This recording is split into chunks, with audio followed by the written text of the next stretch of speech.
Hello everyone, welcome back to HN chemistry channel. कैसे हैं आप सभी? तैयारी कैसे चल रही है? होपफुली सभी की तैयारी अच्छी चल रही होगी। और आज के वीडियो में हम केमिकल बॉन्डिंग चैप्टर करेंगे वन शॉट रिवीजन के साथ। और ये चैप्टर बहुत ज्यादा इंपॉर्टेंट है क्योंकि काफी सारे क्वेश्चन इसमें से पेपर में आते हैं और बहुत सारे chapter directly indirectly chemical bonding से अटैच है। So we will do this topic with very very important points जो पेपर में आ सकते हैं, जो बहुत यूजफुल रहेंगे। आपने चाहे कुछ और पढ़ा है नहीं पढ़ा, बट अगर आज का लेक्चर आप सुन लेते हैं तो डेफिनेटली 2 से 3 मार्क्स नंबर आप पेपर में एक्वायर कर पाएंगे। So let us start the video. Chemical bonding chapter पढ़ेंगे आज हम। केमिकल बॉन्डिंग में हमने ना बॉन्डिंग के बारे में डिस्कस करना है कि बॉन्ड क्यों बनते हैं, क्यों एटम्स कंबाइन करते हैं, क्या रीजन है और कौन कौन से बॉन्ड बनते हैं। बेसिक चीजें आप सभी को आती हैं। The point which is important for your paper और जहां से क्वेश्चन आएगा we will discuss that thing in detail. हमें ये पता है कि जब भी दो केमिकल स्पीसीज कोई केमिकल स्पीसीज आपस में रिएक्ट करेंगी तो बॉन्ड की फॉर्मेशन होती है। जब ये दो कंबाइन करेंगी दो केमिकल स्पीसीज तो हमारे पास बॉन्ड की फॉर्मेशन होती है। और बॉन्ड हमने यहाँ पे 3 टाइप के पढ़ने हैं, आयनिक बॉन्ड, कोवलेंट बॉन्ड और हमारे पास है कोऑर्डिनेट बॉन्ड। फाइन, 3 तरह के बॉन्ड्स को हमने पढ़ना है। First of all we will discuss this thing कि कोई भी चीज, कोई भी एटम क्यों कंबाइन करते हैं। एटम कंबाइन करते हैं 2 चीजों के लिए। एटम कैन कंबाइन ताकि उनकी जो इलेक्ट्रॉनिक कॉन्फ़िगरेशन है वो नोबल गैस के जैसी हो जाए। इलेक्ट्रॉनिक कॉन्फ़िगरेशन उनकी नोबल गैस की जैसे हो जाए, मींस वो ऑक्टेट अपना कंप्लीट कर पाए, इसलिए करती हैं, और स्टेबल हो जाए। सेकंड पॉइंट है जिसकी वजह से एटम आपस में एक दूसरे से कंबाइन करते हैं, to acquire minimum energy state. Minimum energy state, इसका क्या मतलब है मिनिमम एनर्जी स्टेट का?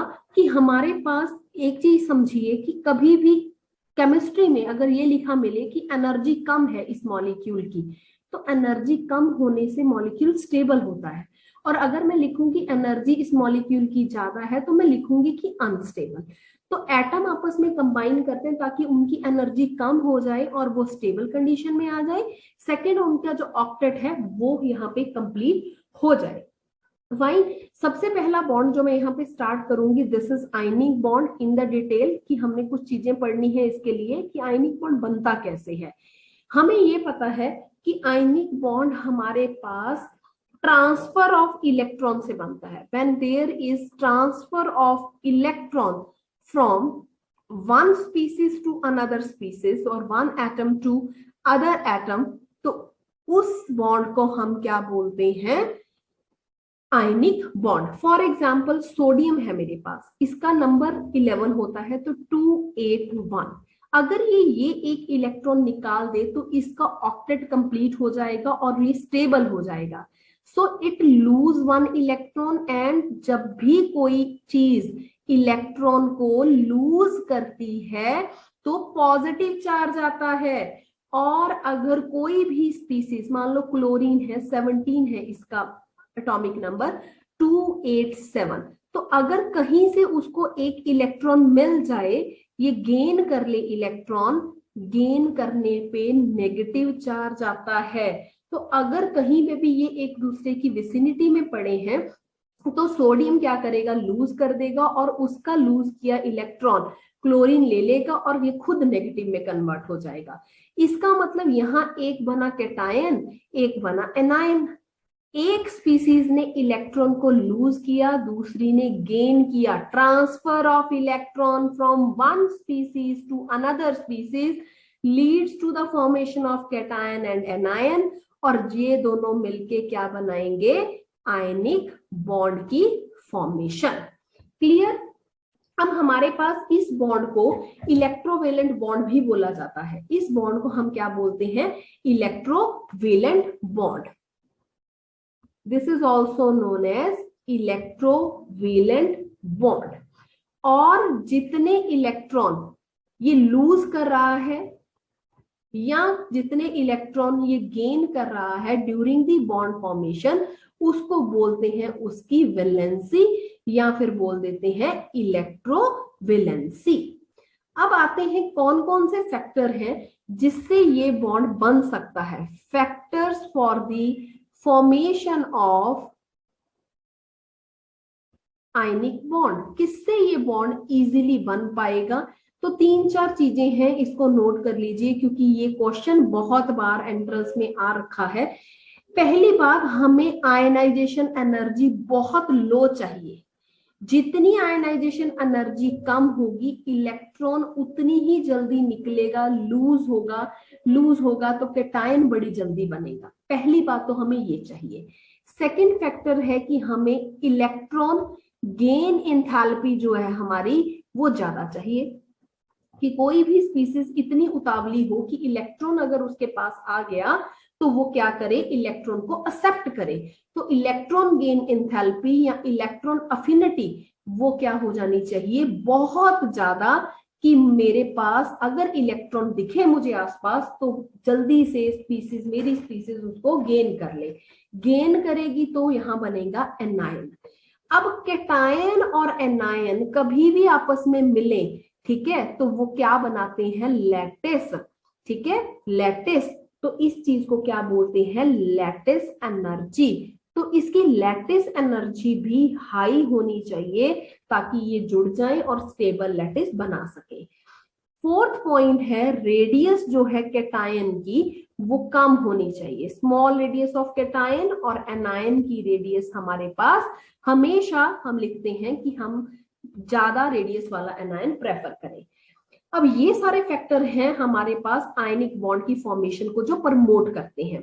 उसके बाद आता है लैटिस एनर्जी का कंसेप्ट। अब लैटिस एनर्जी क्या होती है, जब मेरे पास कोई कैटायन, सपोज करिए ये वाला, और कोई एनायन आपस में मिल गया और उसने एक फॉर्मेशन की NaCl के लैटिस की, मैं बोलूं कि कैटायन और एनायन के मिलने से मेरे पास 1 मोल क्रिस्टल लैटिस बन रहा है, तो उस एनर्जी को मैं बोलूंगी लैटिस एनर्जी। जब हमें किसी के बॉन्ड को ब्रेक करना होता है और अगर मैं इस 1 मोल क्रिस्टल लैटिस को ब्रेक करना चाहूं तो मुझे एनर्जी क्या करनी पड़ेगी, देनी पड़ेगी। याद रखना, कभी भी बॉन्ड को तोड़ना है तो एनर्जी देनी पड़ती है, और जब दो स्पीसीज आपस में जुड़ती हैं तो एनर्जी होती है रिलीज। जब भी हमने 1 मोल क्रिस्टल लैटिस को तोड़ना है तो हमारे पास तोड़ने के बाद आयन बन जाते हैं, तो इसको भी हम क्या बोल देंगे, लैटिस एनर्जी। ये कॉम्बिनेशन से जब 1 मोल बनता है ये भी लैटिस एनर्जी से बनता है, और जब 1 मोल क्रिस्टल लैटिस टूट के कैटायन एनायन बनाता है वो भी लैटिस एनर्जी का पार्ट है। बट ये दोनों साइन अपोजिट होंगे, एक जगह प्लस लिखते हैं एक जगह माइनस, बट है ये लैटिस एनर्जी ही। फाइन। नाउ लैटिस एनर्जी को हम बॉर्न-हेबर साइकिल से भी कैलकुलेट करते हैं। It can be calculated with born-Haber cycle. Born-Haber cycle का बड़ा लंबा न्यूमेरिकल है, स्टेप्स हैं कुछ इसके, ठीक है, बट आपके पेपर में मुझे नहीं लगता कि इतनी लेंथी कैलकुलेशन आएगी। इसके क्वेश्चंस आ सकते हैं लैटिस एनर्जी के बेस पे कि किसकी लैटिस एनर्जी ज्यादा है, किसकी कम है, ठीक है। तो एक बार मैं ओवरऑल लिख देती हूँ, we are not going in detail of Born Haber cycle, कि टोटल हीट ऑफ फॉर्मेशन जो है वो होगी sum total of sublimation energy, half of dissociation energy, ठीक है, plus ionisation energy minus electron affinity plus, और माइनस डिपेंड करता है देख के कि आपने क्या लेना है। तो this is the expression of Born Haber cycle. Now the factors on which lattice energy depends, बहुत इंपॉर्टेंट है, क्वेश्चन आ सकते हैं पेपर में, so please take care of this thing and listen carefully कि मैं क्या बताने जा रही हूँ। पहली बात आपने याद रखना है साइज। जितना छोटा साइज होगा, small is size of an ion, जितने भी चाहे कैटायन है चाहे एनायन है, साइज हमारे पास छोटा होना चाहिए। जितने छोटे होंगे उतना ही आपस में क्या करेंगे, अट्रैक्शन करेंगे, अट्रैक्टिव फोर्स भी उतना ही ज्यादा होगा, और अगर ये फोर्स ज्यादा होगा तो बोलेंगे लैटिस एनर्जी भी ज्यादा होगी क्योंकि लैटिस बड़ी जल्दी बन जाएगा। सेकेंड फैक्टर है चार्ज ऑन आयन।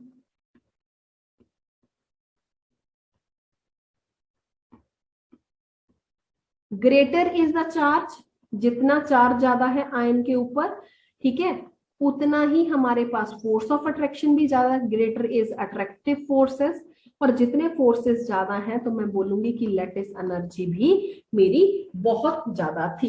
ये क्वेश्चन पेपर में आते हैं, so we will see which type of questions can come in paper.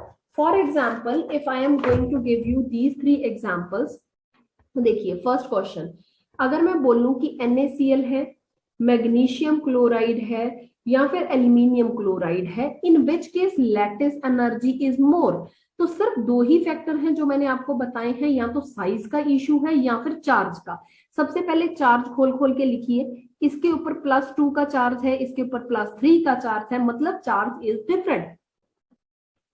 अगर मेरे पास यहाँ चार्ज डिफरेंट है तो मैंने चार्ज का भी सीन है मेरे पास, और सेकेंड चीज मेरे पास ये है कि क्या बोला था हमने, greater is the charge, greater is the attractive force, lattice energy ज्यादा, ये होना चाहिए। या फिर मैं बोलूं कि साइज, साइज ऑफ कैटायन मेरे पास देखिए किसका छोटा है, ठीक है, ये 3 है हमारे पास। हमें पता है कि जब हम लेफ्ट टू राइट जा रहे हैं, ये 11 होता है, ये 12 होता है, ये 13 होता है एटॉमिक नंबर, तो लेफ्ट टू राइट जाने से जो साइज है हमारे पास वो क्या हो जाता है, कम, और कम साइज वालों में फोर्स ऑफ अट्रैक्शन ज्यादा, लैटिस एनर्जी भी ज्यादा, तो दोनों ही फैक्टर एप्लीकेबल हैं, तो यहाँ AlCl3 की लैटिस एनर्जी ज्यादा होगी।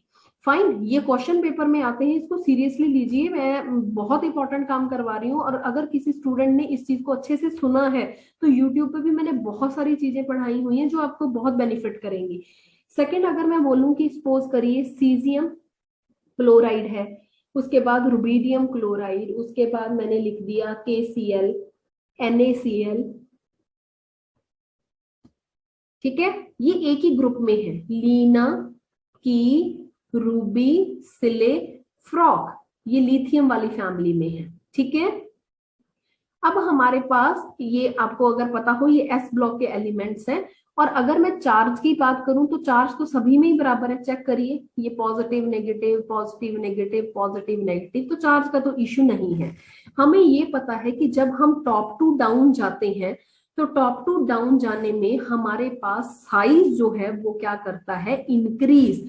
तो अगर मैं यहाँ साइज लिखूं कैटायन का, तो साइज मेरे पास सबसे बड़ा किसका है, इसका। सबसे पहले इस तरीके से अलग अलग लिख लिया करो, जल्दबाजी नहीं करनी पेपर में, ठीक है, ये वाला। तो जिसका साइज बड़ा है, मैंने क्या किया था, साइज बड़ा होगा तो अट्रैक्टिव फोर्सेस नहीं होंगे, हमें साइज छोटा चाहिए, तो जितना छोटा साइज है, छोटा किसका है, इसका, फोर्स ऑफ अट्रैक्शन ज्यादा, तो लैटिस एनर्जी का जो ऑर्डर आएगा वो इस तरीके से आएगा। होपफुली आपको एक चीज समझ आ रही होगी। फॉर एग्जाम्पल अगर मैं लिखूं lithium iodide, lithium bromide, lithium chloride, lithium fluoride, अब क्या करें, लिथियम तो पॉजिटिव ही है, हर जगह चार्ज तो सेम है। अब यहाँ डिफरेंस किस चीज का है, पहले तो जो सेम चीज है उसको पता चल गया आपको कि सभी जगह लिथियम है। कैटायन एनायन हमेशा अलग अलग करके लिख लिया करो, इजी रहता है।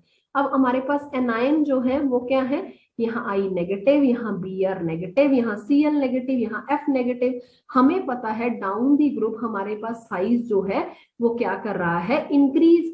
तो हमारे पास सबसे छोटा साइज किसका होगा, लिथियम फ्लोराइड का, तो लैटिस एनर्जी का ऑर्डर भी हमारे पास लिथियम फ्लोराइड के केस में सबसे ज्यादा होगा। तो इस तरह के question they can ask you in the paper, they are important, तो इस चीज की तैयारी करिए, ठीक है, this is important. Now we are having the few characteristics, ठीक है, जो हमने पढ़नी है, डिस्कस करते हैं उसको। पहली बात तो आयनिक बॉन्ड किसने दिया था, कौशल ने दिया था, लिख लीजिए, कई बार डायरेक्टली पेपर में पूछा हुआ है कि इलेक्ट्रोवेलेंट बॉन्ड को डिस्कवर किसने किया था, कौशल ने, ठीक है। अब हम साथ में ये भी मानते हैं, लिख देते हैं हमने आयनिक बॉन्ड बना, बट हम लिखेंगे कि 100% कोई भी बॉन्ड, इसको ऐसे लिख लीजिए, कोई भी बॉन्ड 100% हमारे पास आयनिक नहीं होता, आयनिक नहीं होता, उसमें कुछ ना कुछ परसेंटेज कोवलेंट कैरेक्टर की होगी ही होगी। No bond is 100% ionic in nature, ठीक है, ये चीज हो गई। अब दो तीन चीजें और हैं जो आपने ध्यान रखनी है जिसके ऊपर पेपर में क्वेश्चन आता है। लैटिस एनर्जी के साथ ही एक कंसेप्ट है हमारे पास, पहले मैं आपको प्रॉपर्टीज करवा दूं कि हमारे पास जो आयनिक बॉन्ड है वो क्रिस्टलाइन होता है, ये सभी को पता है। ये हार्ड होंगे, इनका कोऑर्डिनेशन नंबर जो है वो भी ज्यादा होगा, ठीक है। मेल्टिंग पॉइंट, बॉइलिंग पॉइंट, ठीक है, ज्यादा होंगे इनके। उसके बाद ये हार्ड भी होगा, ब्रिटल होगा, ठीक है। ये कुछ पॉइंट्स हैं जो इंपॉर्टेंट है। और इलेक्ट्रोवेलेंट कंपाउंड जो है वो यूजली पोलर सॉल्वेंट्स में क्या करेंगे, सॉल्युबल, नॉन पोलर में नहीं करेंगे, ठीक है। ये कुछ पॉइंट है जिसको आपने ध्यान रखना है जो इंपॉर्टेंट है।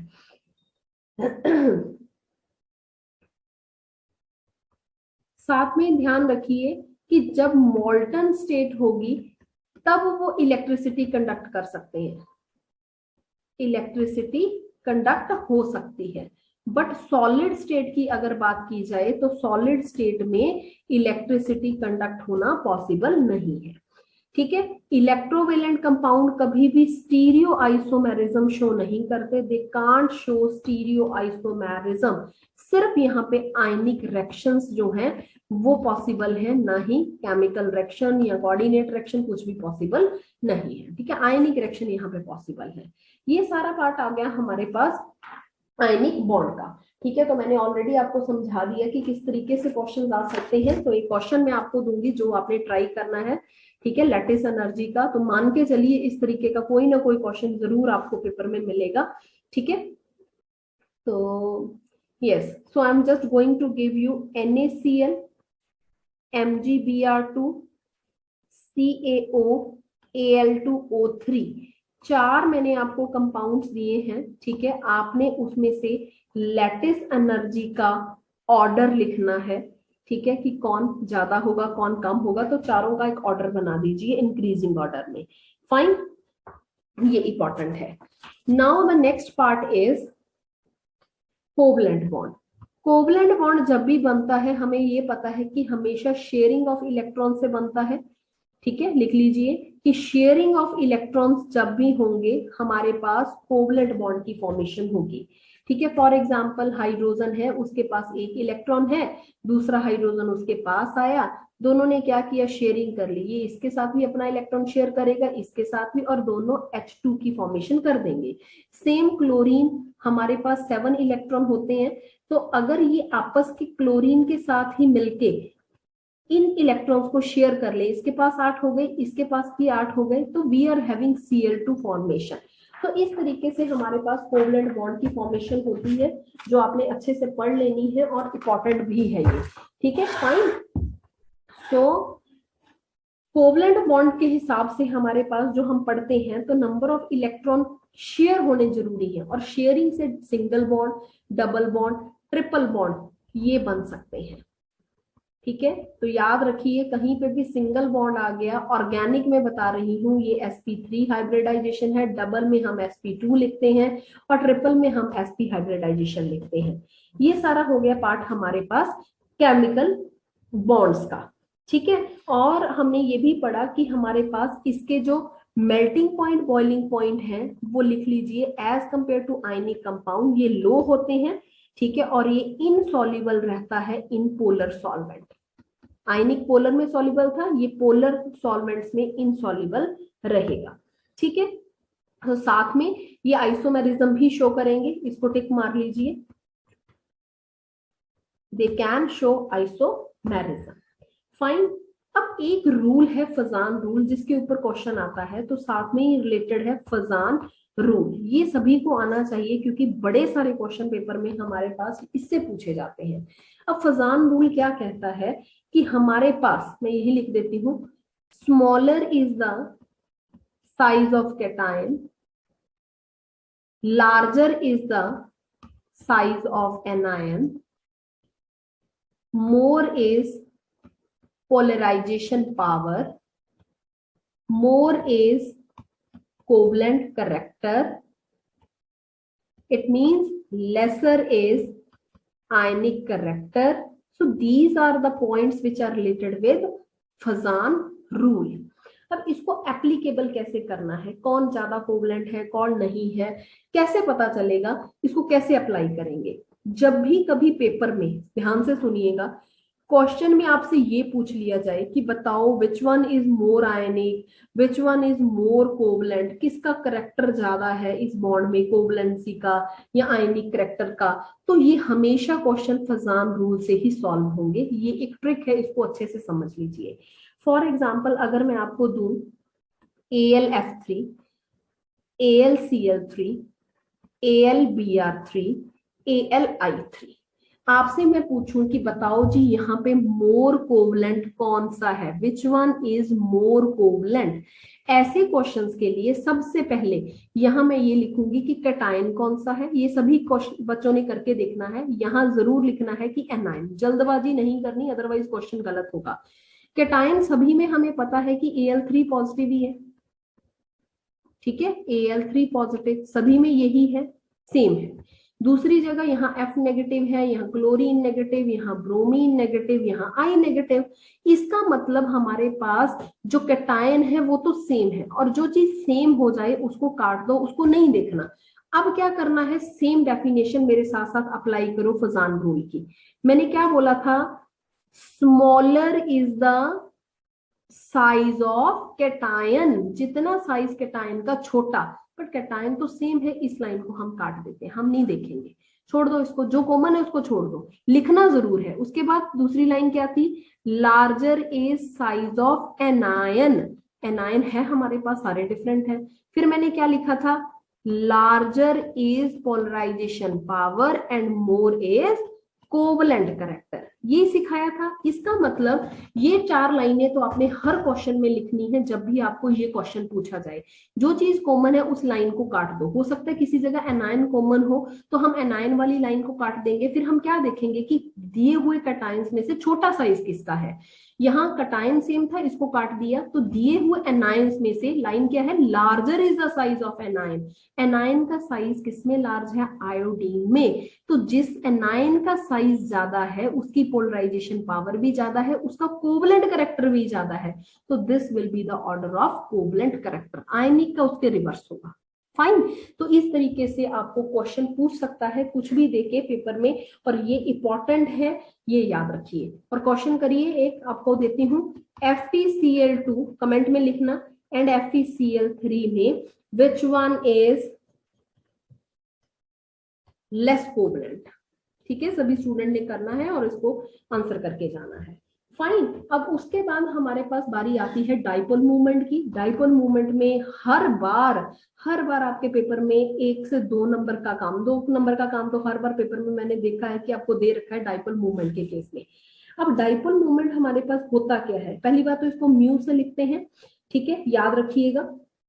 ठीक, अगर किसी का म्यू 0 है, ठीक है, तो हम बोलेंगे कि मॉलिक्यूल नॉन पोलर है। और अगर किसी भी मॉलिक्यूल का म्यू 0 नहीं है, ज्यादा है, तो मैं बोलूंगी कि मॉलिक्यूल में पोलैरिटी है, वो पोलर मॉलिक्यूल है। समझ रहे हैं, तो ये हो गया हमारे पास डाइपोल मूवमेंट का कंसेप्ट।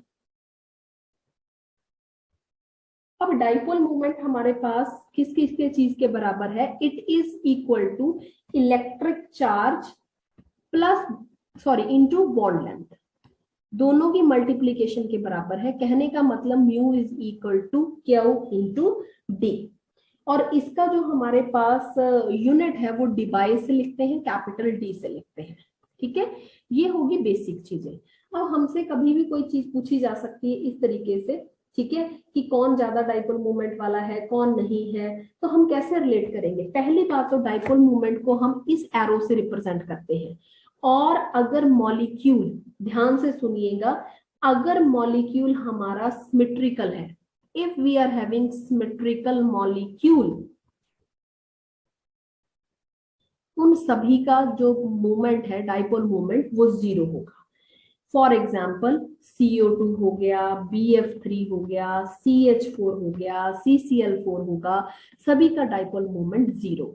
इसको मैं थोड़ा सा और इजी तरीके से समझाऊंगी। अगर मॉलिक्यूल लीनियर है, फॉर एग्जांपल CO2 के केस में था, तो जितना डाइपोल, जितना ऑक्सीजन इधर से इलेक्ट्रॉन डेंसिटी खींचेगा उतना ही ये इधर से भी तो खींच रहा है, तो ओवरऑल ये निल हो जाता है, तो डाइपोल मोमेंट जीरो। BF3 की शेप हमारे पास इस तरीके की होती है। तो अब आप कहेंगे कि इसका जीरो कैसे है? ये ट्राइगोनल प्लेनर है।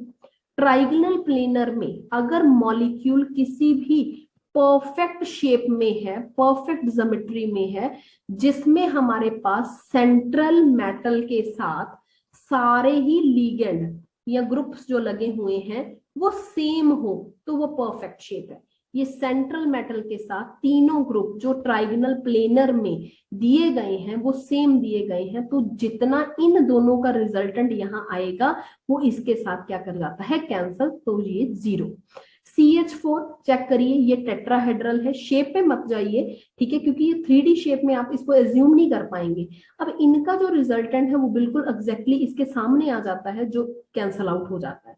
तो समझना कैसे है, टेट्राहेड्रल है, परफेक्ट टेट्राहेड्रल है, चारों ही ग्रुप सेम लगे हुए हैं सेंट्रल एटम के आसपास, तो हम ये बोलेंगे कि हमारे पास डाइपोल मोमेंट जीरो, तो इसका भी जीरो। समझ गए आप? तो इस तरीके से इसको याद रखो।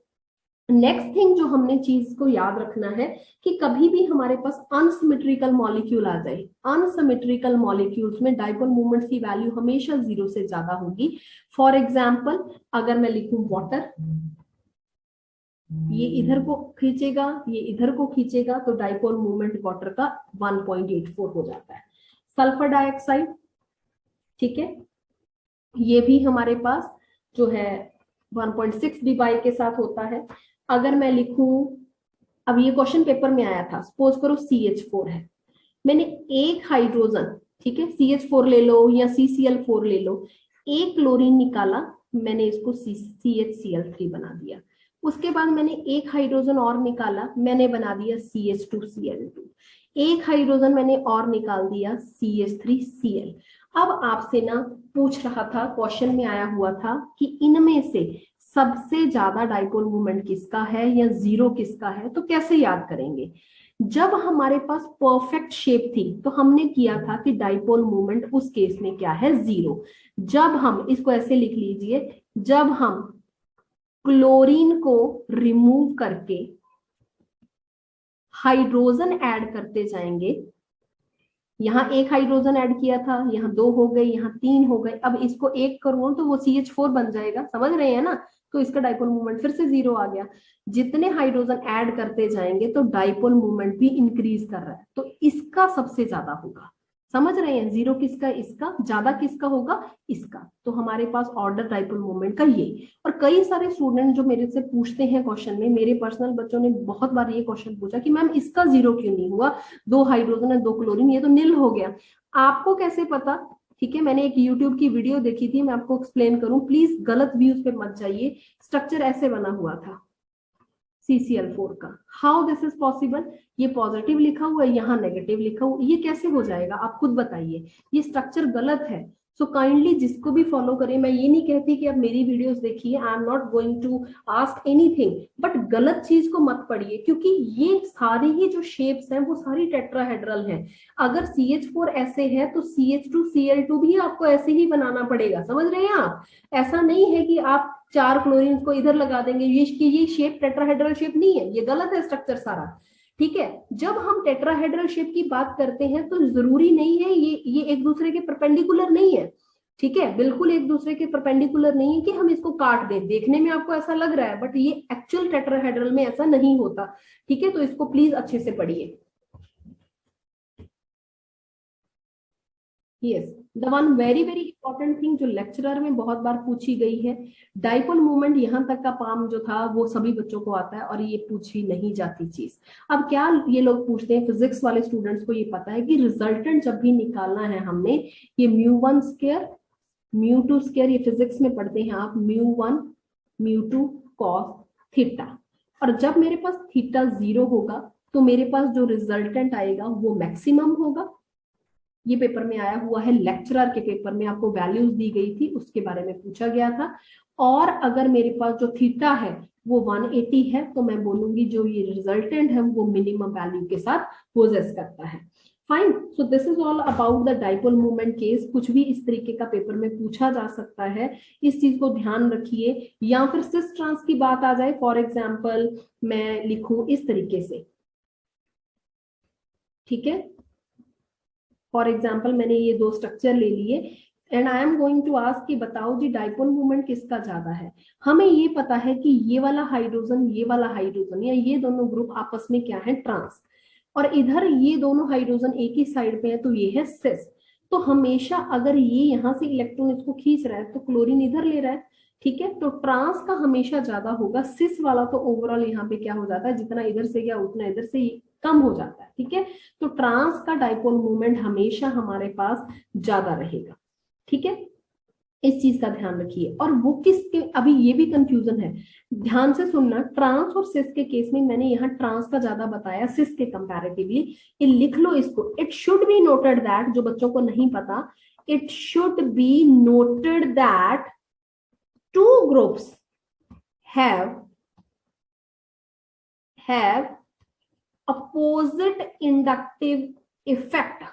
अगर दो ग्रुप जो यहां लगे हुए हैं, ये प्लस आई वाला था, ये माइनस आई वाला था, दो ग्रुप जो यहाँ पे लगे हुए हैं, अगर उनका इंडक्टिव इफेक्ट अपोजिट है तो हमारे पास हमेशा ट्रांस का ज्यादा होगा सिस के कंपैरेटिवली, जो स्टूडेंट्स गलत करके आते हैं, ये ध्यान रखिएगा। और अगर एक क्वेश्चन मैं और बताऊं आपको, फॉर एग्जाम्पल मैंने ये लिया, और कहीं पे भी आप पढ़ लीजिए, आपको एनसीईआरटी में ये चीजें नहीं मिलेंगी। सो बहुत सारे टीचर ये गाइड करते हैं बच्चों को कि केमिस्ट्री के लिए जी आप एनसीईआरटी पढ़ लीजिए। प्लीज प्लीज गलत गाइड मत करिए किसी को, ठीक है। एनसीईआरटी में से कुछ भी पेपर में नहीं आता, बहुत सारा पार्ट आपका मिसिंग है, जो ये सारी चीजें पेपर में नहीं दी होती। एनसीईआरटी की बुक में जो ये चीजें नहीं है, हाँ डायरेक्ट क्वेश्चन बहुत सारे आ सकते हैं, मैं ये नहीं कहती कि एक भी क्वेश्चन नहीं आएगा, बट बहुत सारे पार्ट, ऐसा नहीं मैं बोलूंगी कि 50 में से 50 नंबर का काम ही एनसीईआरटी का है, वो नहीं है। तो अच्छी बुक फॉलो करिए, ठीक है। ये पार्ट है, सपोज करिए अब यहाँ क्लोरीन है, यहाँ पे भी क्लोरीन, यहाँ हाइड्रोजन, यहाँ, इसका मतलब ये दोनों ही इलेक्ट्रॉन विड्रॉइंग ग्रुप है, कुछ डिफरेंस वाला तो ग्रुप लगा नहीं।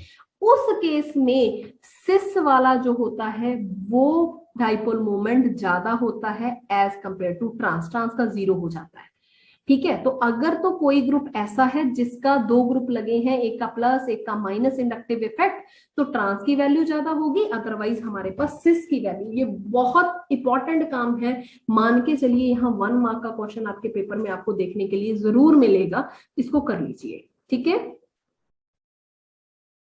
साथ ही अगर मैं लिखूं मेरे पास ऑर्थो की वैल्यू ज्यादा, देन मेटा, देन पैरा। अगर रिंग में है, बेंजीन रिंग पे है, फॉर एग्जांपल अगर मैं ड्रॉ करके दिखाऊं, अगर मैं ऐसा लिखूं कि ये क्लोरो है, ये मेटा है, और आपसे ये पूछा जा रहा है कि बताओ जी डाइपोल मोमेंट की वैल्यू किसके केस में ज्यादा है, तो ऑर्थो के केस में सबसे ज्यादा, फिर मेटा, फिर पैरा। ये अच्छे से समझिए, ये इंपॉर्टेंट है। Fine, so this is important, इसको अच्छे से पढ़ लीजिएगा। और साथ में ही एक इम्पॉर्टेंट मैं आपको बता दूं, क्वेश्चन पेपर के लिए कई बार क्वेश्चंस आए हुए हैं इसके न्यूमेरिकल के लिए, कि किसी भी कंपाउंड में परसेंटेज आयनिक करेक्टर अगर निकालना है, ठीक है, किसी कोवलेंट बॉन्ड में, अगर कोई बोले कि हाँ जी बॉन्ड कोवलेंट है, बताओ जी कितना परसेंटेज आयनिक करेक्टर इसमें है, तो it is equal to 16 XA minus XB plus का 3.5 XA माइनस XB का स्क्वायर। और XA XB यहाँ पे क्या है, electronegativity of A and B atoms, ठीक है। साथ में याद रखिए, जितना इलेक्ट्रोनेगेटिविटी डिफरेंस दो एटम्स में ज्यादा, डाइपोल मूवमेंट भी उतना ही ज्यादा।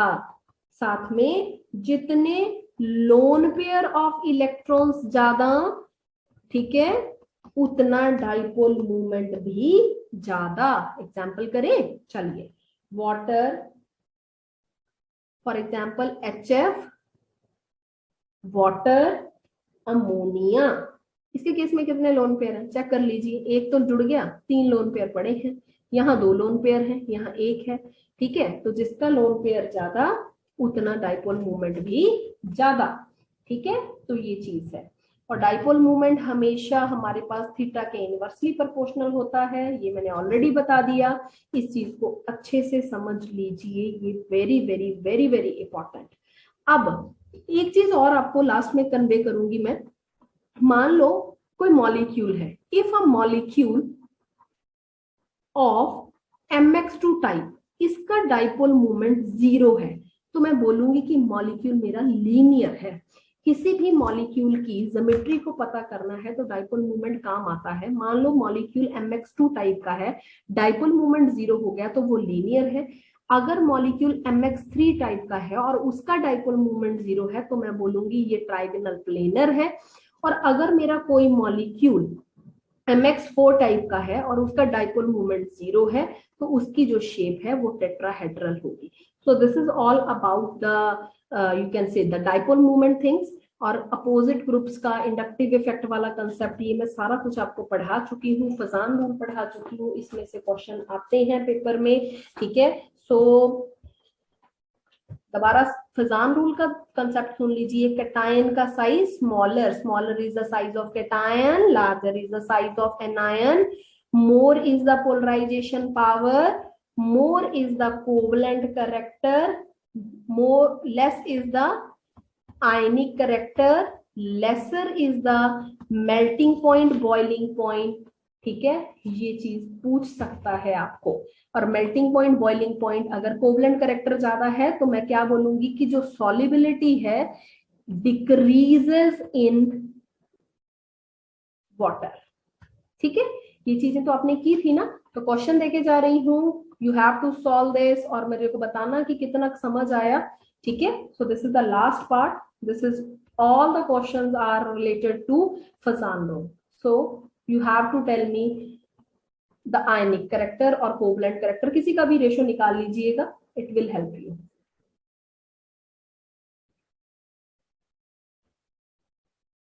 ठीक है, इसमें मेरे को बताना कि मेल्टिंग पॉइंट का किसका ज्यादा है, which is more.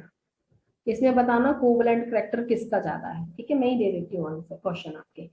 Lithium chloride, beryllium chloride, BCl3, CCl4, ठीक है। इसमें कोवलेंट कैरेक्टर किसका ज्यादा, ठीक है। तो कुछ भी इस तरीके से पेपर में मिल सकता है आपको। So you have to be proactive कि आपको ये चीजें पेपर के लिए आती हो। आप जितना मर्जी पढ़ते रहो, बट अगर किसी ने डाइपोल मोमेंट का वो फॉर्मूला याद नहीं किया थीटा वाला, तो क्वेश्चन कैसे कर लोगे, ठीक है। तो बड़े सारे बच्चे जैसे जो पर्सनली फोन करते हैं या मैसेज करते हैं, मेरी एक ही रिक्वेस्ट है, आप लोग मेरे से ये बहुत बार पूछते हो, मैं ये जाते जाते कंबाइन कर जाऊं साथ में, कि मार्क्स डिस्ट्रीब्यूशन बता दीजिए। और बड़ी सारी वीडियोस यूट्यूब पे डाली भी हुई हैं, अभी तक आप लोग सोचिए मैंने अपने चैनल पे क्यों नहीं डाली। अगर मैं इतनी इन्फॉर्मेटिव वीडियोस आप लोगों को देती हूँ, मैंने मार्क्स डिस्ट्रीब्यूशन क्यों नहीं डाला। देखिए जी, मार्क्स डिस्ट्रीब्यूशन कभी भी फिक्स नहीं है आपके पेपर के केस में। So don't believe on marks distribution concept. अगर किसी ने ये बोल दिया जी हाँ जी केमिकल बॉन्डिंग में से हर बार 4 नंबर का आता है, तो हो सकता है अगले बार एक ही नंबर का आए, ठीक है। कोऑर्डिनेशन का अगर एक पेपर में 6 से 7 नंबर का आ गया, हो सकता है एक पेपर में एक ही नंबर का हो। So it is not fixed in your paper. So किसी भी बच्चे ने इसके ऊपर डिपेंड नहीं रहना। अगर आप मेरी बात सुन रहे हैं तो don't believe on marks distribution in the case of chemistry, क्योंकि ये वेरिएबल है। इसको देखते हुए चैप्टर छोड़ के मत जाएं, ठीक है। अब देखिए जो सरफेस केमिस्ट्री चैप्टर है उसमें से हर बार 2 नंबर का क्वेश्चन आ जाता है, ठीक है। अगर इन्वायरमेंट की बात करूं, 3 से 4 नंबर का काम पेपर में आया हुआ है, तो वो तो देखने में ऐसा लगता है कि लीस्ट इंपॉर्टेंट चैप्टर है, ठीक है। इसमें से आना ही नहीं चाहिए। अब एटम के केस में किसी किसी जगह एक एक नंबर का आया, किसी किसी जगह 3-3 4-4 नंबर का पेपर आया हुआ है। तो इस चीज को फिक्स मत मानिए, अपना हर चैप्टर पढ़िए। अगर मुश्किल लगता है तो मैंने इंपॉर्टेंट टॉपिक बताए हुए हैं, जो वन शॉट में बता रही हूँ उसको पढ़िए। That will definitely help you for gaining the marks in the exam. So मिलते हैं हाफ पार्ट जो बचा हुआ है नेक्स्ट वीडियो में, इसको देखिए, it will definitely help you. Bye bye everyone.